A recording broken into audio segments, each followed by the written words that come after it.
Hey everybody, Steve here. Welcome back to The Very Life. Yeah, we're doing another video. What are the odds? I said in the last one that it might be the last video. Actually, I said it was like last video and it wasn't. So when you're bored and you don't have anything to do, not that I don't have stuff to do, I have a ton of stuff I could do. But I wanted to jump back into this and talk about this. So anyway, what we're going to end up doing is this is the last video on the test results. The top Z distance of 0.05 versus 0. And we're talking about the settings for our supports, or more specifically, the support interface layers. And that is going to be interesting. So let's just go ahead and jump in and we'll take a look. I'll give you a rundown of what we're talking about here. So with this, what we ended up doing, we go over here to the right-hand side. We've got our model, and we're using a nozzle of, what is it, the 0.4 nozzle? Yeah, nope, yep. No, we're using the 0.4 nozzle. We're doing a layer height of 0.2. And when we go down to the supports, we're enabling the support, so we got that. We're doing tree, default, threshold angle. All of this stuff is pretty much stock until we get down to the filament for supports. The support raft and base is going to be PLA, otherwise it'd just take too much time. But the support raft interface is PETG. So we're doing that because of those two things don't bond as well as PLA to PLA or PETG to itself. Down here, we get down to the top Z distance, and we change this to 0.05. And previously, we did a test with a piece here where we set that top Z distance to 0. And we've got a pretty nice surface on that underhang, and we'll take a closer look at that.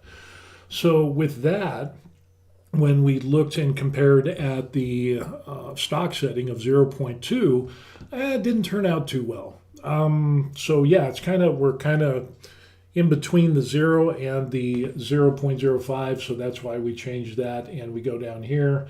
Top interface layers was 3, and interface pattern is rectilinear, and top interface spacing is that 0.2.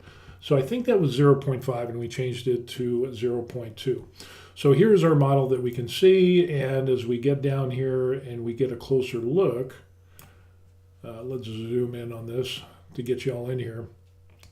What we can end up seeing is our model, and it does the interface layers in PETG. So it's going to have to do filament change, and then it does 1, 2, 3. It does 3 layers.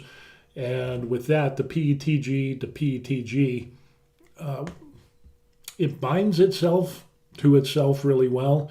And I think maybe that's why we had a little bit more adhesion, is because we have multiple layers on this. So I might drop it down to 2 layers on the next one. But I won't do another video. I won't. I think I'm beating this dog to death. And then it goes through and it does the rest.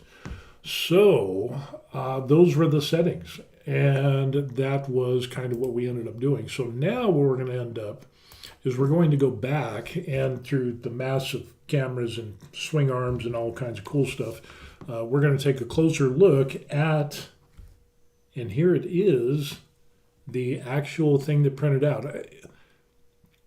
I didn't scrape it off the build plate. What I ended up doing is just letting it set, and I turned the machine off and I came back, and the cold makes things smaller for some strange reason. And this was floating freely on the build plate. So I was kind of glad on this. This is the first time. So we're going to take a closer look at this, and we're going to do this top-down view. We're going to go ahead and kind of see if we can't get some light on the subject. And we'll put this where we can get some light. And I think we should be good there. Maybe we'll move it. I think we're a little good. We'll straighten that out because my OCD is a little rocking. And the first thing we want to take a look at is this here. This was the 0.02, and the S means it has the special interface layer of the PETG, and that Z top layer was 0. So if we take a look at this and we flip it around, you can see the surface there, and it ended up pretty good. Definitely got a nice surface on there, minus the scratches with the tool that I used because I was impatient. But that is pretty good compared to what we ended up having before with just the stock, which ended up like so. So you can see the two differences as soon as that focus. Yeah, huge difference between those two. So definitely, we got some better results. And let me see if I can put this together like so. So you can see the difference. Yeah, kind of a big difference there, don't you think? Yeah, kind of a big difference. So now with the 0 top Z distance with the PETG, now we're getting to this one where we had the 0.05, and that's what we're going to be taking a look at now. So there we have, you can see the interface layers all in black, which came out pretty good, and they all stayed on there, so I was kind of surprised. So let's take a look and see how easy it is to take this off, and we'll just look at that. Ding! And there it is, and we can just take that off, and we can see not bad. That is pretty good. The marring is not bad at all. So then what we'll end up doing, we'll take this one. Oops, that one fell. I think we're just gonna, and this one came off. So we're doing all of these, and unfortunately they're coming off pretty good. And there we go. So there are our interface layers that we can see right there, and we get a little bit of a dingleberry on there. And I think that when we have the 3 layers and it's getting so close, I think with the 3 layers we're having problems with this. So the removal of the supports is easy, but the thing that is not so easy is getting those 3 off of there. So on the small one right there, that comes out looking pretty good. Very minimal scarring. And then now, let's see if we can get our fingers under that and kind of peel this away.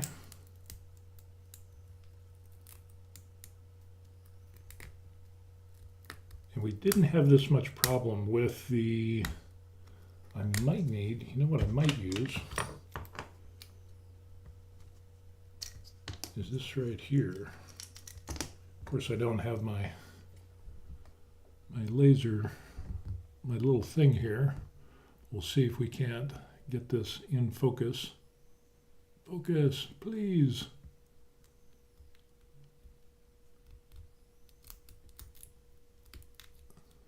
I'll just kind of do that. And we'll just kind of do this to see if we can't peel that away. There we go. And we're getting, hopefully I don't cut myself.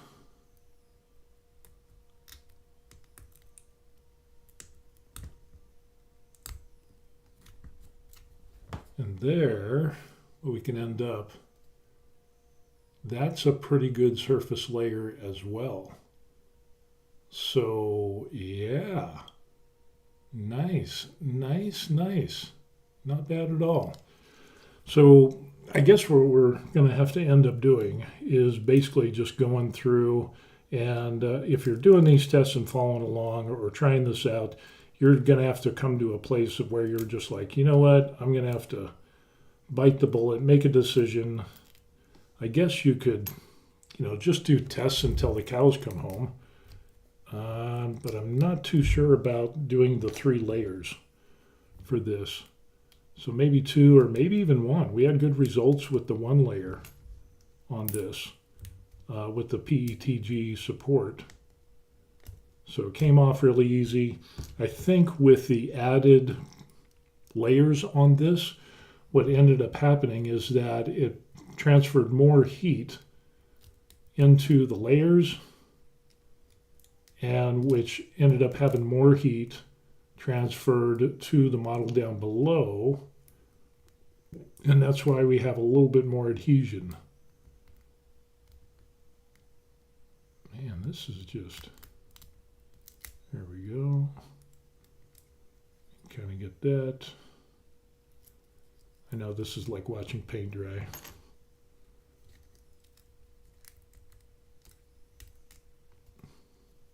Now we can start to get that, but interesting little test that we got going on here, and I haven't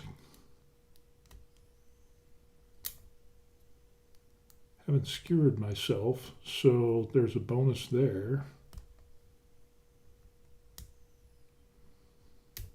There we go. And so for the final, what we can end up seeing here, you can see the results on the finish of that overhang, and that is definitely a lot better. Now if it'll focus. Come on. Maybe I just leave it like so. Maybe bring it down. There we go. And then slowly bring it up so you can see that. I want to try to get the best view possible. And I think that's it right there. So yeah, I think that is pretty good. So any other experimentation, further experimentation on this, I think what we would have to do is to basically get to a point of, let me move all this stuff out of the way, basically get to a place of where any more testing, I think, unless you're really geeky about this, and this is, you're like me, you just have so much time on your hands. Nope, I don't want that. I want to go back to where, what did we do? No. There we go, we're back. Sorry about that. I'm just hitting keyboard keys all over the place. The only thing that I might change on that, taking a look at these, would be to change the number of layers on that support raft interface, and instead of having 3, maybe drop it down to 2, and we know what 1 looks like, so because those came off a couple of videos ago, and those came off super easy. So I think why it's so hard to get off these multiple layers is because it's transferring heat not only into the 3 layers, but those 3 layers is also transferring and melting the PETG and getting a little bit more adhesion to the PLA than if we just had the 1 layer. At least that's what, based on what I've done in the past. So yeah, some interesting results when we take a look at that. And again, as just a final summary, what we ended up doing is we changed our support interface layers. So off here to the right, what we ended up doing is pretty much leaving everything the same. Tree auto, default, 30% for the threshold angle. We did a top Z distance of 0.05, and the interface layers was 3. So I think if we went back and went to 2, or even went to 1, you got your choice of 0, 1, 2, or 3. So I think if we ended up running this again, and I probably will just for the hell of it, to take a look at that and see the layers and how it comes in. And I don't know if I'd change the interface pattern. We have concentric, rectilinear, interlaced, grid, and monotonic line. I think maybe, I don't know, maybe just the rectilinear. let's take a look at that and see what that looks like. So you can see, yeah, just one layer, and that's what we end up getting there. But what's the difference between that and a rectilinear interlaced? And we slice that. Okay, so it just kind of puts it at a 45-degree angle. But the top surface layers, if we ended up putting that at 2 and we slice that up, now we're going to get that there. I don't know. Interesting. So there's the rectilinear, and we're kind of at that 45-degree angle with the interlaced whatever. And if we just go to regular rectilinear, look at that. So we just end up getting the same thing here. So basically, if we did this right here, let me see if you're seeing this. Yeah. If we did this right here, and notice we have 2 layers, but we have it's all on top of each other. So while, you know, the distance is interlace spacing is 0.2 that we see right here, I think what we would end up seeing is maybe a little bit of wavy lines in that, just based off of that. So I think with the interlaced rectilinear Hoosie thing, we get more of an interlaced pattern, and that would minimize getting those waves on our overhang surface. So yeah, that's what we got going on. I don't know. So we're just kind of giving that a shot and seeing what's going on. So yeah, this is the final test. Top Z distance of 0.05 versus the 0. I really promise this is the last one that I will post. So we got that going on. Yeah, so if you've got any information, tips, or tricks to make me a better FDM printer guy person, send me an email, do that. I would appreciate that. And don't forget to like and subscribe. And if you're interested in other stuff, because I do resin printing, I do miniature painting, I need to get back and do more of that. Because I don't want to kill myself and bore myself to death with doing this stuff. But then I also have videos on retiring overseas here in Korea, so that's on my channel as well. So I got a weird mishmash of stuff on my channel. So with that, we'll go ahead and let you go, and we'll see you on the next video, hopefully. All right? Peace. Yeah, we're done. We're done. Promise. Promise we're done with it.